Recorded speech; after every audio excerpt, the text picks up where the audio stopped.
పుల్లపుల్లగా, కారం కారంగా ఎంతో టేస్టీగా ఉండే అరటికాయ చుక్కకూర కర్రీని ఎలా తయారు చేసుకోవాలో చూపిస్తున్నా.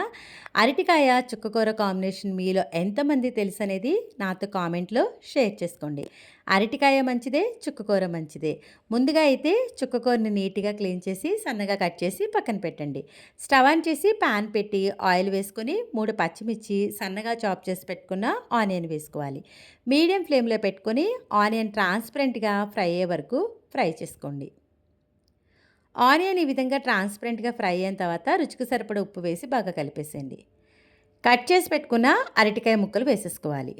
మీడియం ఫ్లేమ్‌లో పెట్టుకొని అరటికాయ ముక్కల్ని 5 నిమిషాల పాటు ఆయిల్‌లో కలుపుతా ఫ్రై చేయండి. పావు స్పూన్ దాకా పసుపు వేసి పసుపు అంతా కూడా ఈవెన్‌గా కలిసేలాగా కలిపేసుకోవాలి. కలిపిన తర్వాత మూత పెట్టేసి మీడియం ఫ్లేమ్‌లో 10 నిమిషాలు కుక్ చేయండి. 10 నిమిషాల తర్వాత ఒక్కసారి గరిటెతో కలిపేసి మీ స్పైసీనెస్‌ని బట్టి రెడ్ చిల్లీ పౌడర్ వేసుకోండి.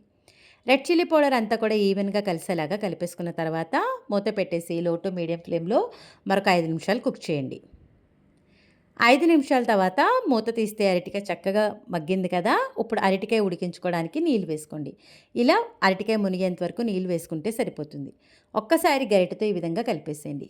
మీడియం ఫ్లేమ్‌లో పెట్టుకొని వాటర్ ఈ విధంగా కొంచెం బబుల్ వస్తున్నప్పుడు కట్ చేసి పెట్టుకున్న చుక్కకూరని వేసేసుకోండి. ఇలా చుక్కకూర అంతా పైన వేసేసుకున్న తర్వాత ఒక్కసారి గరిటెతో కలిపేసేయండి. ఇలా అంతా ఈవెన్‌గా మిక్స్ చేసిన తర్వాత మూత పెట్టేసి దీంట్లో ఉన్న వాటర్ అంతా దగ్గరగా అయ్యేంత వరకు కుక్ చేసుకోవాలి. అవసరం అనుకుంటే మధ్య మధ్యలో మూత తీస్తూ గరిటెతో కలపండి. వాటర్ అంతా దగ్గరగా అయిపోయిన తర్వాత స్టవ్ ఆఫ్ చేసుకోవాలి. అరటికాయ చుక్కకూర కాంబినేషన్ మీరు కూడా ట్రై చేసిన తర్వాత ఎలా వచ్చిందనేది మీ అమూల్యమైన ఫీడ్‌బ్యాక్‌ని నా కామెంట్ సెక్షన్‌లో తెలియజేయండి. వీడియో నచ్చితే లైక్ చేయండి, షేర్